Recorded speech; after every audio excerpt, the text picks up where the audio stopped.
My name is Stella, I'm 26, and I've been working since I was 15. My parents like to say it built character, the way people pat a dog and call it brave. They said it the way you say a blessing over a bill.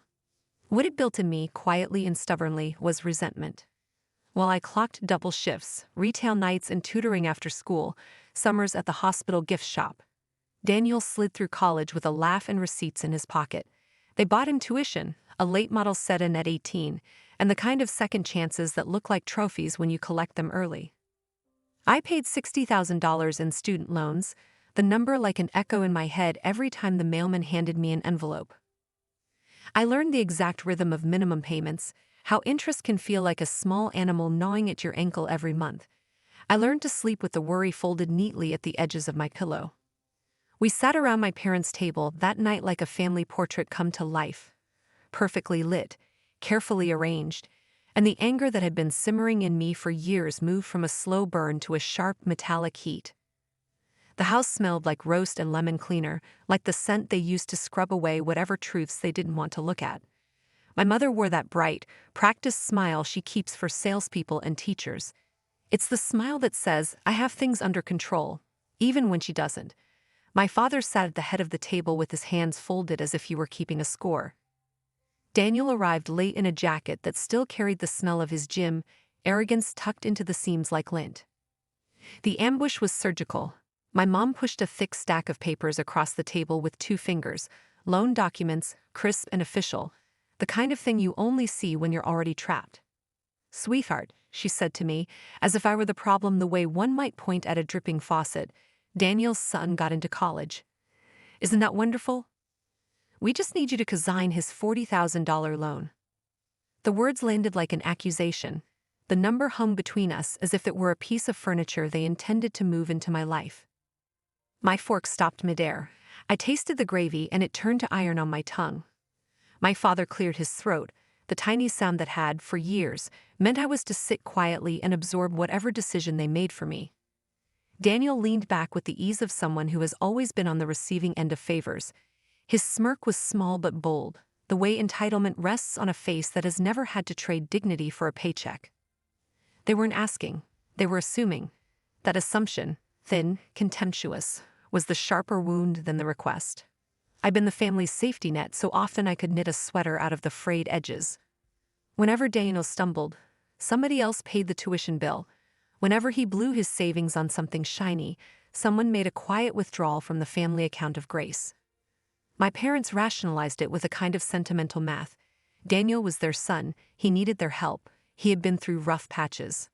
But the ledger of my life told a different story, one of long nights and small victories bought for myself, of missed vacations and skipped dinners, so I could channel every spare cent into loan payments. I thought about the specific nights most people don't see, the fluorescent hum of the diner at midnight, the way my feet ached so badly I thought my bones might protest, the phone calls in college when I borrowed to pay rent and refused to tell my mother because her voice always quickened into worry like a smoke alarm, the scholarship I didn't get because I was too busy working 3 jobs to craft the perfect essay. I thought of the Christmas when Daniel's new stereo arrived and my parents left me a used winter coat folded on a chair. I thought of the way my father praised Daniel for being charming and natural, while he praised me with a different word, practical, dependable, like a tool in an old shed. Their motives were not entirely monstrous. My mother had her fears, the terror of watching a child you love stumble, the shame she carried from her own upbringing when help was a luxury. She wanted to fix, to smooth the path she imagined for her grandchildren. My father had a quieter calculus, legacy and appearances, the desire to keep the family's image unblemished, to have a story to tell at barbecues where everyone nods and clinks cups. Daniel's motive was simpler and to him practical, minimize discomfort. He had internalized the message that someone else would sweep his debts under the rug. None of that made it fair. Anger seethed through me like a current. It tightened my jaw into a small, deliberate shape. The immediate sensation was physical. My hands went numb at the fingertips, a dryness behind my eyes. The odd, shallow breath you take when your body prepares for a fight it has rehearsed for years. But the anger was not theatrical. It was not the cinematic scream. It was measured, surgical, ice at the center, a clarity that made everything else come into focus.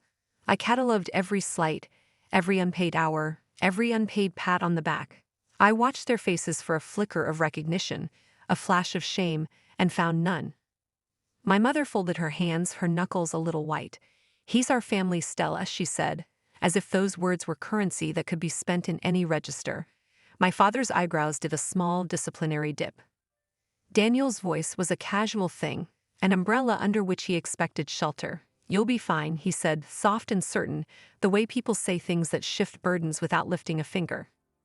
In that moment, I felt like an archive opened without my permission.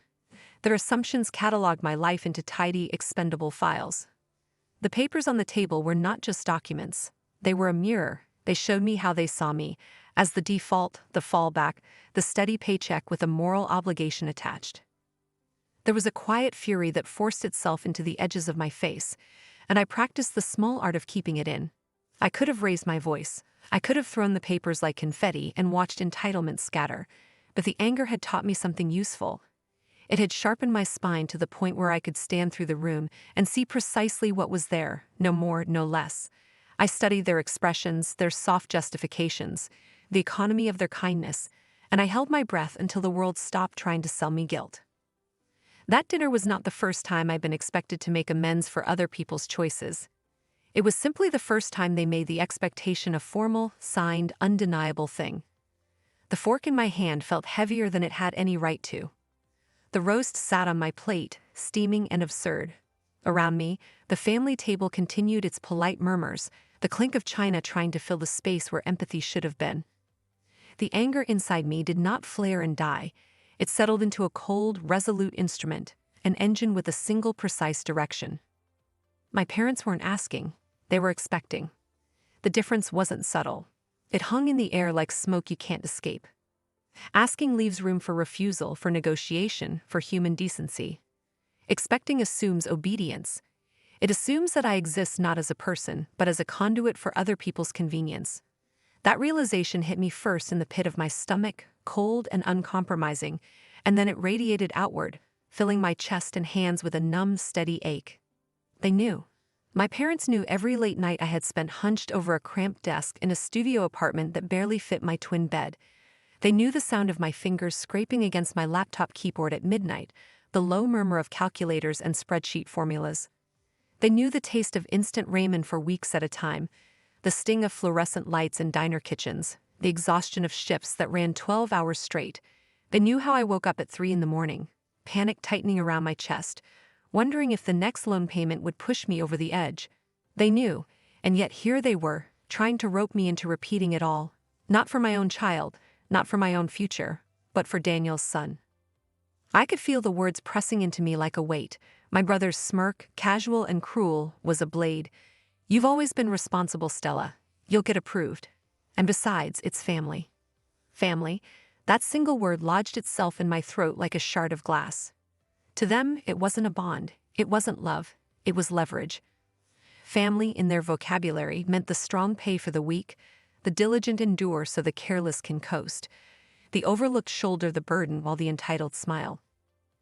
It meant that I had always been the mule, the invisible worker behind the curtain, the one who absorbed consequences and smoothed out crises that weren't mine. It meant that I was expected to do it again, without protest, without acknowledgement, without thanks. I looked at their faces, searching for something, anything, a flicker of recognition, a hint of shame, a sign that they remembered what I had carried. There was nothing. My mother's eyes were soft, indulgent, as if she were stroking a delicate flower that she feared would break under too much sun. My father's expression was neutral, calculated, as if he were weighing numbers and probabilities instead of the fact that his own daughter had bullet to keep her life on track. Daniel leaned back in his chair, smug, confident, safe in the knowledge that the world had always bent toward him. None of them flinched. None of them paused. None of them acknowledged the invisible ledger where my years of sacrifice were written in ink thicker than any contract. And the pain hit me in waves, sharp, bitter, relentless. Not the physical ache of tired muscles or a stiff back, but the internal, gnawing sort of pain that is harder to measure. The pain of being overlooked, of being treated as a resource rather than a person. The pain of realizing that all my years of labor, of sacrifice, of careful planning, had been rendered invisible by their assumptions. They didn't see me as a human being with dreams, debts, and limits. They saw me as a tool to be wielded, a number to balance Daniel's comfort, a signature on a page that would allow someone else to coast. I remembered nights I had cried silently in the dark, hiding from roommates or the hum of city streets, feeling utterly alone while the world seemed to hand Daniel everything.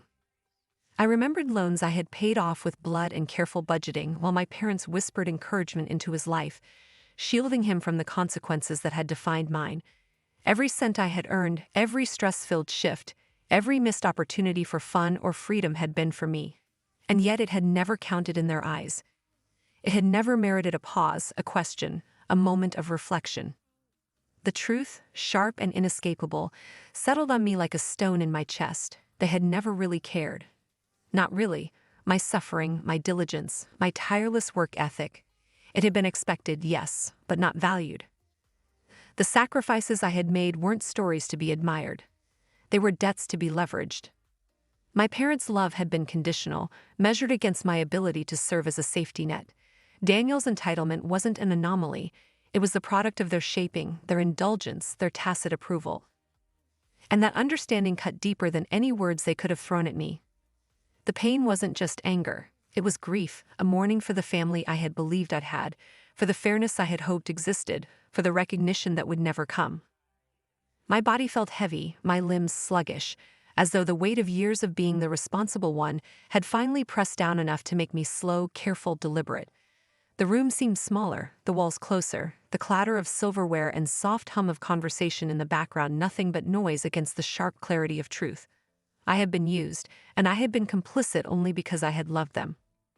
It wasn't just disappointment, it was betrayal, and the betrayal burned.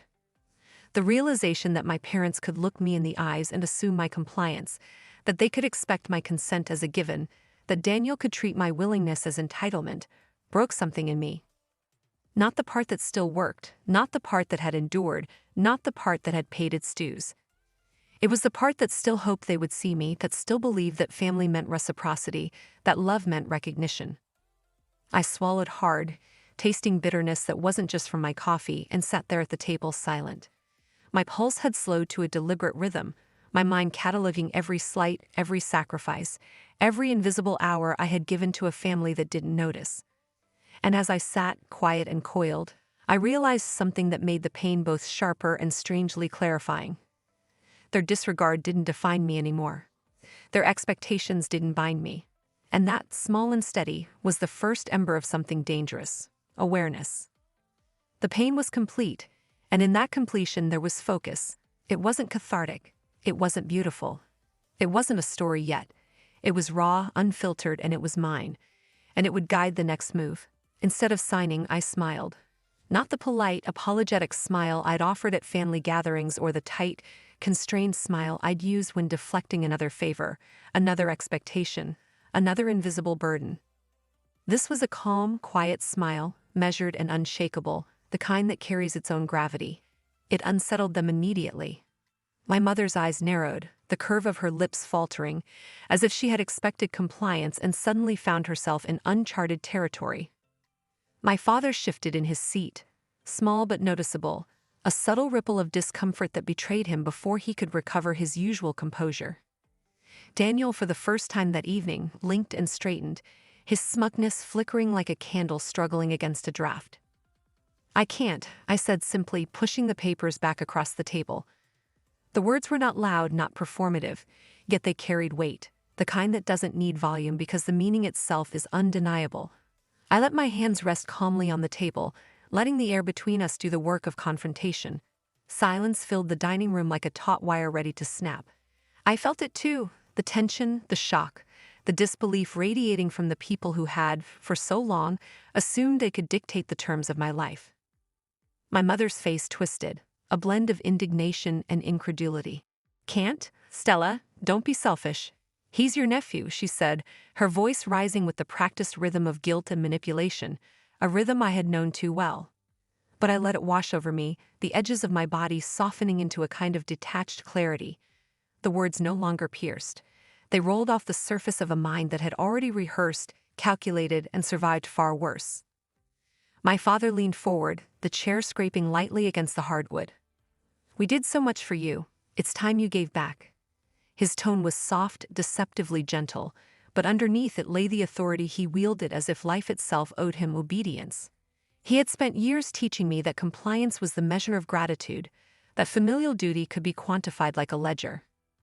They truly believed that their sacrifices for me, small and sporadic as they were, entitled them to my subservience now. That was the moment, crystallized and sharp, when I understood, clearly, unavoidably, that they truly believed I was trapped. They thought the net of expectation was tight, inescapable, that I was bound by the history of sacrifices they claimed I owed. They didn't know. They couldn't know. What made my chest lift, what made my pulse quicken with a rush of secret possibility, was that I had already taken my own steps outside their ledgered world.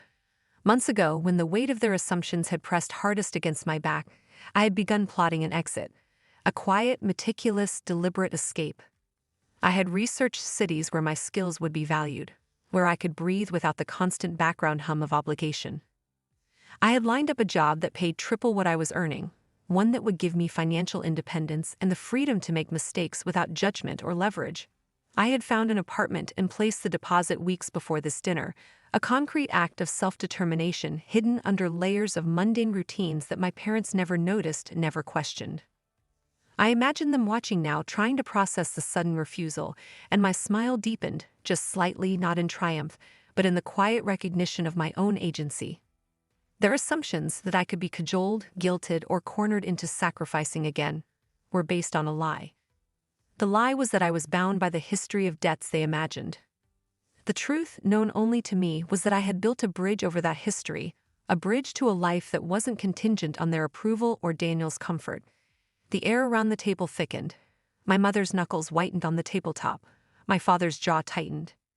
Daniel's smirk was gone. He leaned forward, frowning now, trying to understand the fissure in reality he hadn't anticipated. But none of them could see the documents tucked away in my bag, the plane ticket printed and paid, the apartment lease with my name boldly marked across the lines of contract. None of them could see the plans that had been quietly unfolding while they assumed control over me. I felt a subtle shift inside me, a flutter of hope that was almost tangible, almost visible. It wasn't a loud or overwhelming joy.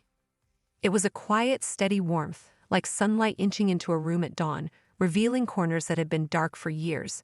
It was the kind of hope that comes not from other people's approval, not from their recognition, not even from luck. It came from preparation, from foresight, from finally acknowledging the power I had always held but never exercised fully. For the first time in years, I could see a path where my life belonged to me alone.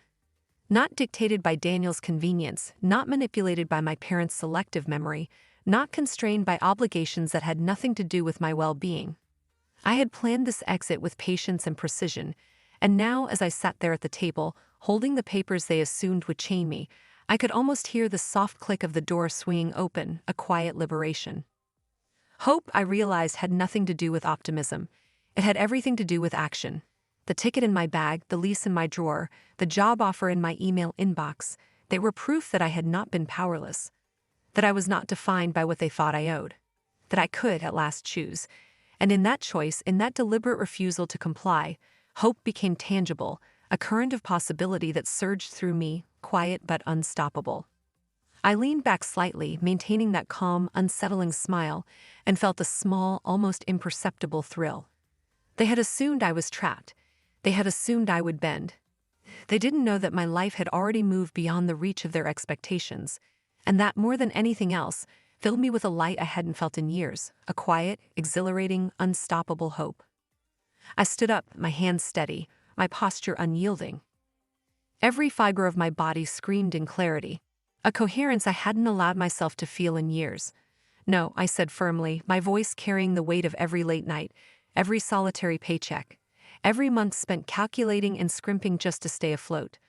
I won't cosign, and I won't be the family's backup plan anymore. The words weren't loud, but they landed with precision, like a hammer striking a chisel. The room, so familiar, so suffocatingly predictable, shifted immediately. Daniel scoffed, leaning back in his chair with that casual, entitled arrogance he always wore like armor. "You're overreacting. Just sign it," he said, as if the mere act of me refusing was an absurd, inconceivable notion. His tone carried the arrogance of someone who had never earned anything, of someone who believed the world owed him his comfort. But this time, his smirk met resistance. I looked at him, really looked at him, seeing for the first time not the brother I had once loved unconditionally, but a man shaped entirely by indulgence and expectation. My gaze moved across the table to my mother, whose face flickered through emotions like a failing screen: shock, disbelief, desperation. And then my father, whose calm facade cracked, revealing the flush of anger and the faintest hint of confusion, the recognition that control was slipping through his fingers. Their reactions were textbook, predictable, but no longer intimidating. They were irrelevant to the truth that had been coiled inside me for over a decade, waiting for this precise moment to be unleashed. I inhaled slowly, letting the air fill me, grounding myself in years of overlooked effort, in nights of solitude, in the painstaking construction of a life they assumed was theirs to manipulate. I could feel the anger, the grief, the exhaustion all coalescing into something sharper, something resolute. And then I spoke, each word deliberate, carrying the gravity of years they had never acknowledged. I worked since I was 15. I paid off $60,000 by myself while you had everything handed to you. You had college paid for, a car, financial safety nets at every turn. You never worked for it. And now you want me to carry your son's debt too. You want me to sign away my life again, so that Daniel can coast while I shoulder the burden? You've taken enough. I'm done. The silence that followed was immediate and absolute. It wasn't polite or politized. It was suffocating, a vacuum of sound that seemed to suck the air out of the room, leaving only raw, exposed nerves and the weight of truth. My mother's mouth opened, then closed as if the words she had prepared to manipulate, cajole, or shame me simply evaporated. My father's face reddened in disbelief, the lines of his carefully constructed authority collapsing under the clarity of what I had said. Daniel looked as if someone had stripped him of a toy he had always assumed would be his, bewildered, hurt, outraged, and entirely unprepared to meet the consequence of my autonomy. I didn't flinch, didn't hesitate, didn't allow any trace of guilt or apology to seep into my posture. For the first time in years, I allowed myself to exist outside the orbit of their expectations. I realized profoundly that my life had never been theirs to control. Every threat, every expectation, every subtle or overt manipulation had been contingent on my compliance. And this refusal was my first act of liberation, of reclaiming the boundaries they had repeatedly ignored. The air was thick with disbelief, and yet a strange clarity settled over me. I could almost feel the invisible weight of obligations, debts, and expectations lifting from my shoulders. It was a quiet triumph, not the kind of dramatic flourish that demanded applause, but the deeper, more profound victory that comes from reclaiming agency after years of subjugation. I turned toward the door, my movements deliberate and unhurried. Each step was a statement, each breath a confirmation of my freedom. I walked out of the dining room, leaving behind stunned, silent faces, leaving behind the carefully maintained illusions of authority and entitlement. For the first time, I felt an unfamiliar, exhilarating sensation, unencumbered, untethered, unapologetic. I didn't cry. I didn't beg. I didn't feel the gnawing guilt that had accompanied every act of obedience for the past decade. The anger that had once consumed me had transformed into clarity. The hurt that had once immobilized me had sharpened into resolve. Every calculated step I had taken over the past months, every secret plan, every silent preparation, now culminated in this moment of quiet triumph. I was no longer their safety net, their dutiful daughter, or their invisible workhorse. I was Stella, unbound, intentional, and finally free. Even as I closed the door behind me, the echoes of the confrontation lingered in the room, a reverberation of truth they had never expected. And in that lingering silence, I felt the profound satisfaction of triumph, not loud, not performative, but absolute, resolute, and mine. The victory was not over them, not even over Daniel, but over the pattern of expectation that had defined me for too long. In walking out, I had reclaimed my life, and in that reclamation, I found an unshakable, undeniable power. For the first time, the path ahead felt truly mine. The next morning, the world felt startlingly bright, almost abrasive in its clarity. The sunlight poured through the windows of my apartment, illuminating every corner that had once felt like a cage. I moved through the motions of packing with a strange, deliberate calm, folding my clothes, slipping documents into neat envelopes, checking and rechecking the tickets and lease agreements that had become my lifelines. There was no hesitation, no second guessing.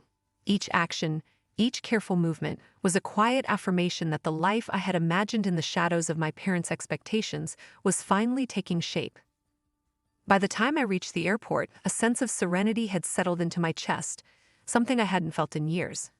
The line at security, the cacophony of announcements and rolling suitcases, none of it bothered me. I moved through the crowd with the quiet assurance of someone who had decided, finally and irrevocably, that their path would be their own. My phone vibrated incessantly in my pocket, each buzz a small, insistent reminder that the world I was leaving behind had not forgiven my refusal. Guilt trips from my mother, angry texts from Daniel, desperate voicemail messages from my father, the patterns they had tried to embed into my life, the invisible strings they had used to tether me, all clamored for attention. I ignored them. I slipped the phone into my bag and turned it off, feeling an almost tangible release as the screen darkened. For the first time, I was free from the constant ping of expectation, free from the weight of imagined obligations that had haunted me since adolescence. The tight coil of responsibility that had been wound around my ribs for more than a decade began to loosen, each strand unraveling with the steady hum of the jet engines awaiting my departure. As I boarded, the flight attendant's routine instructions felt like the gentle beginning of a ceremony I had been preparing for in secret for months. I found my seat by the window, settled in, and stared out at the tarmac, at the horizon stretching far beyond the constraints of my hometown and the lives that had defined me. There was a quiet symmetry to the moment. The sun rising over the city, the planes lined up like obedient soldiers, waiting to carry me into the unknown. I exhaled slowly, letting a breath I hadn't realized I'd been holding for years escape from deep within me. When the plane lifted, climbing steadily into the sky, I felt it, the profound liberation that comes not from the absence of struggle, but from the conscious choice to leave it behind. The familiar sprawl of the city shrank beneath me, roads and buildings and rivers compressed into the geometry of a life I had outgrown. For the first time in as long as I could remember, I wasn't Stella, the reliable daughter, the fixer of the wallet, the invisible laborer who had carried everyone else's burdens while bending under the weight of my own. I was simply Stella. Not defined by obligation, not constrained by expectation, not indebted to anyone for survival or approval. I was just me. A swell of exhilaration rose from my chest, a warmth that spread through my limbs in a way that felt almost tactile. It was the freedom I hadn't known I was capable of feeling. It wasn't reckless or blinding. It was the measured, deliberate joy of reclaiming the narrative of my own life. Every calculated plan, every secret preparation, every quiet decision that had seemed insignificant at the time now revealed itself as the scaffolding of my independence. I had not been powerless, I had been patient, and now finally I was unshackled. The thought of my parents' and Daniel's reactions lingered faintly at the edges of my consciousness, but it no longer carried the weight it once did. They had tried to trap me, to dictate the terms of my existence, to make my sense of duty and guilt into their currency. But the plane, rising steadily above the clouds, had severed that currency. They had demanded my sacrifice. I had chosen creation instead. I had refused to sign my future away, and instead, I had signed my name to a life of my own design. As I watched the horizon stretch farther, limitless and untamed, I realized something I hadn't allowed myself to see before. This was justice, not the legal or punitive kind, but the profound, intimate kind that comes from reclaiming agency.